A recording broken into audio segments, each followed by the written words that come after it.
first of all, clearly what's going on in the DMT is some kind of synesthesia, where ordinary speech or sound is perceived visually. It seems to suggest, and Robert Graves wrote about this in an amazing book, which if you want a mind-bending read The White Goddess by Robert Graves. I mean, this is truly a puzzling book, and after you've read it, give me a call and tell me what it's all about. But one of the things it's all about is he suggests that part of our existential distancing from reality is that at some time in the past there was a kind of Ursprach, a kind of primal poetic language that you didn't learn from your culture, but that all human beings did this. It was an ingrained behavior. It was a deeper level of language. And of course, in the Bible, you get this curious story of the confusion of tongues that takes place. And it certainly has held human progress down, that we have thousands of languages that are very tortuous to translate between. Imagine the kind of culture we would have built by now if we could effortlessly communicate with everybody anywhere, and they with us.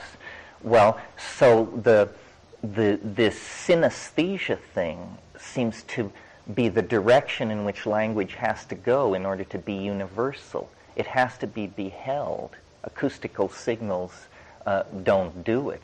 One of the things that's made ayahuasca so interesting to me is when you go down there and really get off river and up with the more bare-assed people, how they use ayahuasca is they entertain each other with it by singing these magical songs. But when you listen to them talk about these songs, they speak of them as pictorial and sculptural objects. Like if somebody sings a song and then it's time for comment, people say things like, I liked the part with the silver and yellow stippling, but I thought the olive drab section with the mauve punctuation was a bit over the top. And you say, this is a criticism of a song? What kind of song could that possibly be? Well, it turns out the sound is the carrier wave, but the song is to be looked at. And the sense of one person producing a reality which everybody else is then immersed in and seeing. And you can experiment with ayahuasca, and it's very precise. It's very precise. I mean, you go, and a turquoise line 3 inches wide descends from the top of your vision field to the bottom, and then you slightly vary the tone and it gets a magenta edge on both sides, and you begin to pump it and experiment, and it's like, wow, what is this? And extremely satisfying. Now, the question of meaning is a strange one. It's almost as though some people believe all translation is lie. In other words, that when you take Proust out of his French and put him into English, this is not Proust at all. And this seems very true in the DMT state, in the sense that the DMT language has meaning, and you understand its meaning when you're there. But the meaning of the DMT language can't be expressed in English at all. It's like they're talking about they were born and raised in different dimensions or something. There is no translation. So you come out of the DMT thing understanding something which you can't say. And that's been the motivation of my whole public speaking life. The fact that I understand something that I can't say. Yeah, but I can almost say it. and some days closer than others. And so there's this constant reaching for the unspeakable. Wittgenstein talked about the unspeakable, which was, he said, everything which lay beyond what he called the present at hand. So we're embedded in this matrix of unspeakability, and then through language we send probes into it, forays toward meaning in the unspeakable, and then return with this sense of meaning. But meaning is very provisional. It is basically, as Whitehead brilliantly understood, a feeling. Meaning is a feeling. No matter how abstract the meaning may be, it ultimately is a feeling of recognition. Terence, my brother studied with Maharishi for a couple of years in Switzerland, and he tells me that Sanskrit has sound is sense component to it that is maybe analogous to that fundamental language that you talked about. I'm not saying that that's the fundamental language, but he's reported to me that if done right, and it was only done out loud back in the old days, that it was intended to mean what you heard was what it was, that the feeling was in the sound.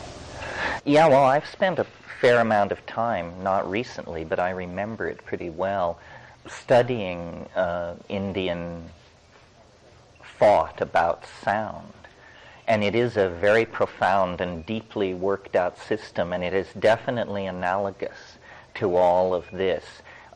In the chakric system, which you're familiar with ad nauseum, I'm sure, but a part that is not normally stressed, but is very present in the original texts, is the idea that on the petals of these internal floral analogical structures are letters.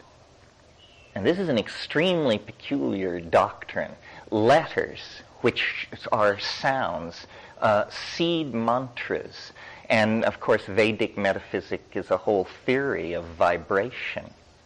Much of Indian classical music, there's stories about musicians who could cause buildings to burst into flame by the power of their playing. I imagine that that's in some sense true. If you're interested in a fascinating study of all this that I've never heard anybody recommend in the New Age, it's apparently somehow out of their scope. It's a book by Arthur Avalon written in the 1920s called The Garland of Letters. And it's a discussion of the Mantra Shastra. Very, very interesting. And yes, the Vedic assumption is that Sanskrit is the primal revealed language, and that there are extremely special qualities associated with that language. This is interesting to talk about, or at least it's very interesting to me. As you probably know, Kabbalism, there is a whole schools of Hasidic mysticism where what it's about is the alphabet. And the Hebrew alphabet, for those people, is the primal Ursprach, and these are not simply letters, they are the letters. They are the letters that God intended to use to signify the presence of the G-D to man. Very interesting work on this by Stan Tenen, who's a fascinating figure, sort of like me in a way. I mean, I think half crackpot, half hopefully something else. But Stan has created a three-dimensional object, a sculpture, which, when illuminated with a bright source of light from a series of predictable points, casts shadows of all of the Hebrew letters. Do you understand what's happening here? It means that this object is a higher dimensional analog to the entire Hebrew alphabet, that you could think of the Hebrew alphabet as a object in hyperspace, slice it this way, aleph, this way, bet, this way, and so on. I told Ralph about this, Abraham, and he said, whoa, no problem. We could write a computer program that could take the letters of any language and backward engineer it upward to a higher dimension to get an object that would do that for Sanskrit, for English, for Arabic, whatever. And that seemed astonishing to me. And then he said, and you know what we could do once we had achieved that? We could take those probably five-dimensional objects, and we could do the calculation up to 8 or 9 or 10 dimensions, and we would eventually end up with an object that shed the letters of all alphabets into lower dimensions according to the angle of its regarding. Well, this kind of thing raises the hair on the back of my neck. We're actually getting somewhere, folks. And this sounds to me like God in some sense. I mean, I guess it's God to a print head. It's God as the fountainhead of all alphabetical and glyphic signification of meaning as it pours through the universe. Very, very interesting concept. I ran across a passage recently that I was completely startled by. It's in Herman Melville's book Marty, which is his youthful travel journals around the South Seas before he got into the big guns. And but at one point in Marty, there's a discussion amongst some seamen on the deck of a ship about the future. And one of them is asking, what does it mean? What is the future? And this seaman looks up and he says, the future, 'tis all hieroglyphics. Very, very prescient comment. Because as we now know, we are code, we are DNA code. We're about to build a civilization made of code in VRML. And we are learning, languages like Perl and C++. And so, in a sense, the future is all hieroglyphic. I sort of feel that the world is all deception. It's some kind of a koan, or a problem, or a labyrinth, or a thing to be seen through. And if you don't figure it out, you would take it to be real. And then, it shunts you into the yawning grave. But if you can somehow realize that the purpose of your existence is to figure it out, and then figure it out, you will be, in some sense, liberated from it. There's a wonderful science fiction story that I remember from years and years ago. I can't remember the name of it, but it's by Robert Heinlein. And it's about a man who, he's some kind of commuter, some dullard. But as he leaves his house one morning on his way to his daily job, he looks down at the edge of his lawn, and a worm crawls out of the ground that has these golden pearlescent wings. And it flies off. And it's just this completely improbable thing, like a hallucination. And then later in the day, and he says to himself, it's an angel worm. It's an angel worm. And then later in the day, something else happens. I can't remember. And then later in the day, something else, equally improbable.